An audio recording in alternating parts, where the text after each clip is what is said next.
Ini adalah buku klasik dan buku yang bisa dibilang masterpiece, menjadi titik tolak perkembangan teori kesusastraan. Karena bagaimanapun juga dari buku ini yang berbahasa Inggris telah diterjemahkan ke dalam sejumlah bahasa di seluruh negara yang ada di dunia ini.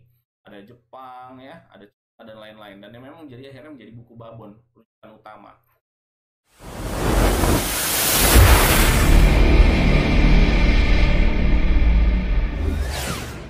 Assalamualaikum warahmatullahi wabarakatuh. Tabi pun, selamat datang, selamat bergabung kembali di channel Wangsa Prasetyo. Sama saya Heru Prasetyo. Kali ini kita akan membahas terkait dengan bahasa sastra. Video-video sebelumnya kita pernah membahas terkait dengan karya sastra, yaitu novel. Kebetulan bukunya adalah salah satu novel yang saya jadikan bahasan di tesis, yaitu novel Presiden Prawira Negara karya Akmal Natsiri Basral. Kali ini kita tidak akan bahas tentang karya sastra, tapi justru kita akan mengetengahkan salah satu buku teks yang mempelajari ilmu susastra, buku klasik. Teori kesusastraan karya Ren Welek dan Austin Warren. Atau dalam buku bahasa Inggrisnya, dalam bahasa aslinya, terbitan aslinya, berjudul Theory of Literature. Nah, kebetulan yang saya pegang ini bukan bahasa Inggrisnya ya, tapi ini adalah buku terjemahan yang diterjemahkan oleh salah satu dosen Universitas Indonesia, yaitu Ibu Melani Budianta, terbitan ya Pustaka Utama. Nah, buat teman-teman yang berkecimpung dalam bidang susastra, seharusnya buku ini menjadi buku yang penting, menjadi buku acuan, karena di buku ini akan dikenalkan tentang seluk-beluk sastra dan ilmu susastra dan bagaimana kritik sastra bermain dan bekerja. Nah, seperti itu. Tapi sebelumnya ada yang kenal dengan Ren Welek dan Austin Warren? Oh, nah kalau misalnya belum, kita ulas sedikit. Ren Welek dan Austin Warren ini adalah duo kritikus sastra, duo dosen juga ya, karena mereka berdua ini kebetulan latar belakang pendidikannya adalah seorang dosen. Jadi memang lebih memiliki kecenderungan, memiliki porsi untuk bidang sastra, karena memang kajian mereka terkait dengan kesusastraan. Kalau terkait dengan Ren Welek sendiri, beliau ini adalah dosen yang aktif mengajar di Universitas Yale tadinya ya, sekarang masih udah pensiun ya, di Universitas Yale Amerika Serikat. Dan beliau ini kalau misalkan dari catatan, kepala Departemen Sastra Komparatif di Amerika Serikat sana, dan karya teori kesusastraan ini bisa dibilang karya milestone antara Ren Welek dan Austin Warren. Memang keduanya ini berkolaborasi, menyumbang pemikirannya di bab-bab tertentu. Sementara kalau Austin Warren, kalau tadi Ren Welek adalah di Universitas Yale, mengajar di Universitas Yale, kalau Austin Warren ini justru mengajar di Universitas Michigan dari Departemen Bahasa Inggris. Jadi keduanya memang konsentrasi terkait dengan susastra. Nah, makanya kita collab, bahasa kita ya, kolaborasi menciptakan buku yang kala itu tahun 1948 ini adalah masterpiece ya, karena menjadi rujukan bagi para peneliti, bagi para kritikus sastra. Nah, oke, kita kembali ke buku ini lagi ya. Tadi bahasan singkat terkait dengan siapa itu Ren Welek dan Austin Warren. Nah, kalau bicara tentang buku ini, tadi dibilang ini adalah buku klasik dan buku yang bisa dibilang masterpiece, menjadi titik tolak perkembangan teori kesusastraan. Karena bagaimanapun juga dari buku ini yang berbahasa Inggris telah diterjemahkan ke dalam sejumlah bahasa di seluruh negara yang ada di dunia ini. Ada Jepang ya, ada China dan lain-lain. Dan yang memang jadi akhirnya menjadi buku babon rujukan utama. Nah, karena ini adalah hasil kolaborasi, nah isinya adalah sumbangsih dari kedua penulisnya. Nah, nanti akan kita bahas. Tapi kalau misalnya dari fisik ya, ini yang saya pegang. Kebetulan yang saya miliki adalah cetakan ke berapa nih bukunya? Cetakan kelima, 2014. Sekarang 2022 dan bukunya sudah mulai menguning. Khas dari buku ya, buku awas ya. Karena penyimpanan juga sih. Dicetak oleh Gramedia Pustaka Utama. Buku ini memiliki halaman kurang lebih 418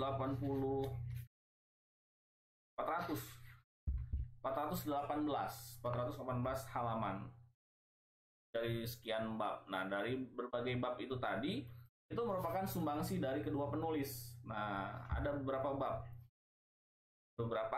penulis. Nah, masing-masing penulis itu memiliki porsinya tersendiri karena memang uh, keterkaitan dan keterikatan antar keduanya itu fokusnya bidang yang berbeda. Maka uh, tuliskan di bagian pengantar penulis.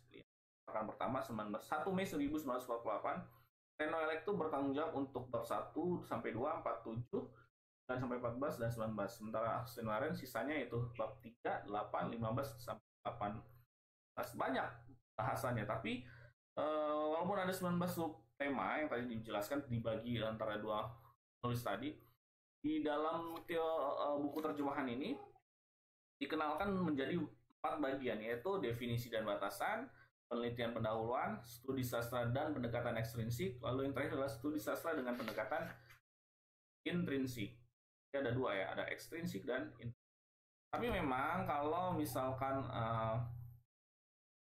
membahas terkait dengan teori kesusastraan ini, buku teori kesusastraan ini memang Reno Elek dan Austin Warren ini hanya memfokuskan pada 2 pendekatan itu, yaitu ekstrinsik dan intrinsik. Jadi buat teman-teman yang punya pandangan, punya pemikiran untuk meneliti satu hal terkait dengan teks sastra, baik itu puisi ataupun prosa, kan kadang-kadang berpikirnya melihat teks itu bisa kita kaji hanya melalui teksnya saja, fokus pada teksnya saja, yaitu berarti fokus di intrinsik. Tapi kalau misalnya mengaitkan antara teksnya dengan dunia luar, baik itu bidang ilmu yang lain ataupun tentang bagaimana proses kerjanya, proses dari responsi pembaca, melalui buku ini akan dijelaskan secara gamblang oleh Elek dan Austin. Oh ya, sebagai informasi lainnya, buku ini sebenarnya diterjemahkan oleh Melanie Budianta itu tahun 1988. Jadi 48 ke 1980, kurang lebih lambat 40 tahun. Tapi memang Melanie Budianta bilang lambat daripada tidak sama sekali. Daripada buku ini tidak sampai di tangan kita dan kita tidak tercerahkan tentang teori susastra, lebih repot ya. Maka akhirnya karena memang ini bukunya terlambat dimakan dan dihadirkan di Indonesia, kehadiran buku ini menjadi sebuah angin surga, angin segar ya. Kita memberikan pencerahan, memberikan pandangan terkait dengan bagaimana cara kerja kita untuk mendekati atau mengkaji sebuah karya sastra. Karena kan bicara bahasa sastra kan bukan hanya tentang bahasa yang konkret, tapi juga bahasa yang figuratif. Nah, cara memaknainya itu banyak akan dipelajari dari, karena bagaimanapun juga di buku ini adalah buku yang tidak hanya membahas tentang bagaimana kita mengenal sastra, tidak. Karena kalau biasanya buku teori tentang susastra itu biasanya akan mengenalkan apa itu sastra gitu kan. Apa itu puisi, apa itu prosa, tapi tidak dengan buku ini. Kalau buku ini dia mengenalkan apa itu sastra, tapi juga mengenalkan bagaimana cara kerja untuk melakukan kajiannya. Gitu. Ada ilmu susastra yang di dalam, yang bekerja di dalamnya. Kita mengenalkan tentang apa itu sastra, apa itu fungsi sastra, ya. Mungkin bicara tentang bagaimana kita mengkajinya juga dijelaskan di dalam buku ini. Nah, Bu Melanie Budianta juga memberikan catatan bahwa buku ini bisa jadi harusnya dimanfaatkan secara maksimal oleh para peneliti, karena dari buku ini akan mendapatkan kerangka dasar untuk menyajikan persoalan inti di bidang sastra. Karena ya tadi dibilang, karena kajian yang hadir atau tulisan-tulisan yang hadir di sini bukan hanya tentang sastra, tapi juga tentang kritik sastra dan sedikit tentang sejarah sastra.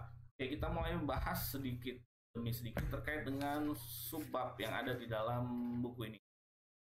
Bagian pertama itu berisi tentang definisi dan batasan. Di definisi dan batasan itu ada membahas terkait dengan sastra dan studi sastra, dua hal yang bagi orang umum mirip ya, sastra dan studi sastra, tapi jelas berbeda ya. Sastra dan studi sastra adalah dua hal yang berbeda. Sastra terkait dengan konteks karyanya, studi sastra adalah bagaimana kita untuk mengkaji, menganalisis, mendekati ya, gitu. Mengulas ya, mereview kalau bahasa anak sekarang ya. Lalu terkait dengan sifat-sifat sastra dan fungsi sastra, Lalu kemudian di bagian keempat ada teori, kritik, dan sejarah sastra. Yang kelima terakhir sastra umum, sastra bandingan, dan sastra nasional. Nah, bagian ini disajikan kurang lebih ada sebanyak 40 halaman. Bagaimanapun juga dari buku ini akan dikenalkan bagaimana nanti akhirnya kalau misalkan mungkin bagi kita yang awam, fungsi sastra mungkin hanya sebatas hiburan saja. Hanya hiburan ya, karena ketika kita bosan mungkin ketika kita bad mood gitu, membaca novel, membaca sastra berupa prosa sebagai penghiburan gitu. Tapi tidak ternyata menurut Reinhold dan Austin Warren, bahwa ternyata sastra itu adalah sumber pengetahuan, justru itu adalah jendela dunia kalau menurut saya. Karena dari karya sastra kalian akan mempelajari ilmu-ilmu lain, bidang-bidang lain, pengetahuan lain, dan hasanah dan kajian yang lain. Kalau kalian membaca terkait dengan novel science fiction, maka kalian sedikit banyak akan mempelajari terkait dengan inilah fungsi sastra. Jadi tidak hanya sebatas terkait dengan hiburan, tidak banyak sastra yang justru akan kita dapati ketika membaca karya sastra. Termasuk dalamnya terkait dengan kajian sastra umum, sastra nasional, dan sastra bandingan. Ini adalah kajian yang bisa dibilang menarik karena kalau bicara tentang susastra kan adalah bagian terkait dengan yang namanya kehidupan. Nah, kalau bicara tentang sastra umum, sastra bandingan, dan sastra nasional ini, nantinya teman-teman akan dikenalkan bahwa terkait dengan masalah kebangsaan,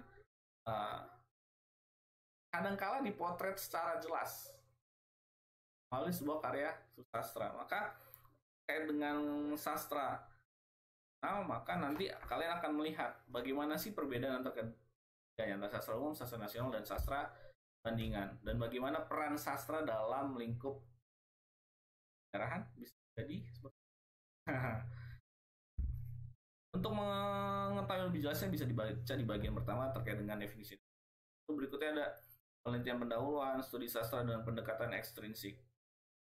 Nah, ini menarik di bagian sastra dan pendekatan ekstrinsik karena di situ akan dibahas terkait dengan hubungannya sastra dan biografi, sastra dan psikologi, sastra dan masyarakat, sastra dan pemikiran, dan sastra dan seni. Karena bagaimanapun juga berdirinya kesusastraan itu tidak bisa berdiri sendiri ya, tidak bisa berdiri sendiri karena bagaimanapun juga dia akan selalu berkait dengan bidang ilmu lain. Nah, kajian ini mencoba mengenalkan bagaimana keakraban karya sastra dengan bidang lain. Nah, itu yang tadi disebut dengan bagaimana kajian ini melalui pendekatan ekstrinsik karena susastra dengan sosiologi akan berkaitan, susastra dengan antropologi akan selalu berkaitan karena bagaimana juga kan ada manusia, ada masyarakat, ada peradaban di dalam sebuah karya sastra itu. Namun memang masyarakat, peradaban, dan segala hal yang ada di dalam teks sastra itu memang sebuah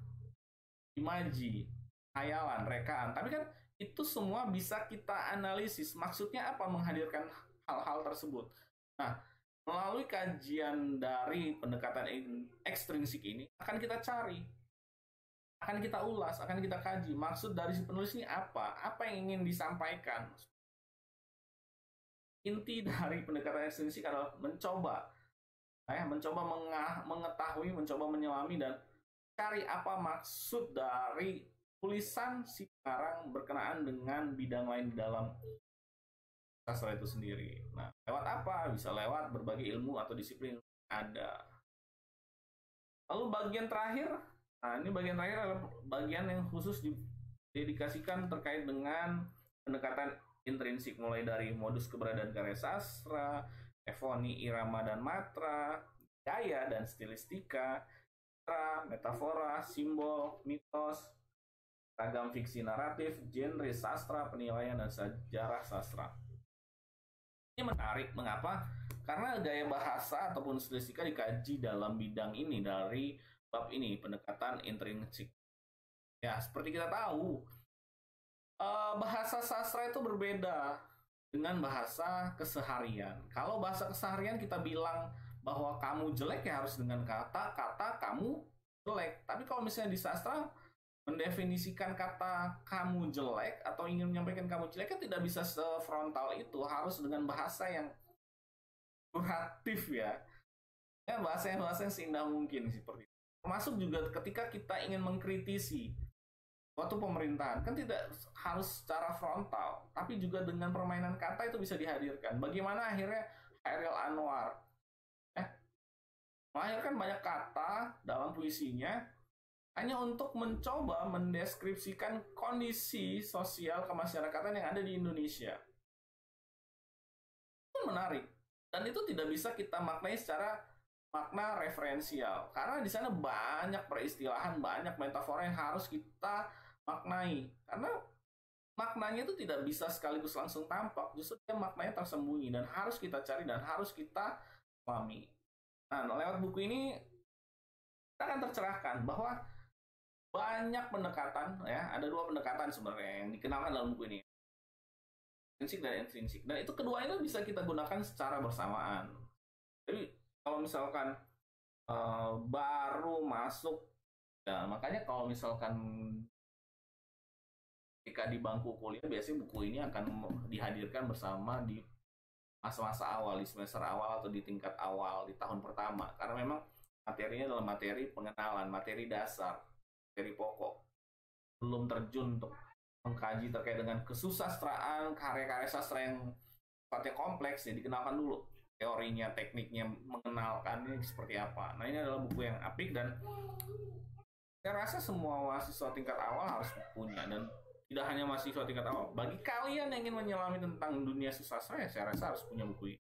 Teori kesusastraan Reno Elek, Austin Warren harus dimiliki, dan ini tersedia bebas kok di Gramedia ataupun toko buku lainnya, atau buku Togamas ataupun yang lainnya, ataupun secara online. Tapi ingat, jangan pernah membeli buku bajakan. Selain kualitas yang berbeda kertasnya, kalian juga dolim terhadap penulis dari buku ini. Ya.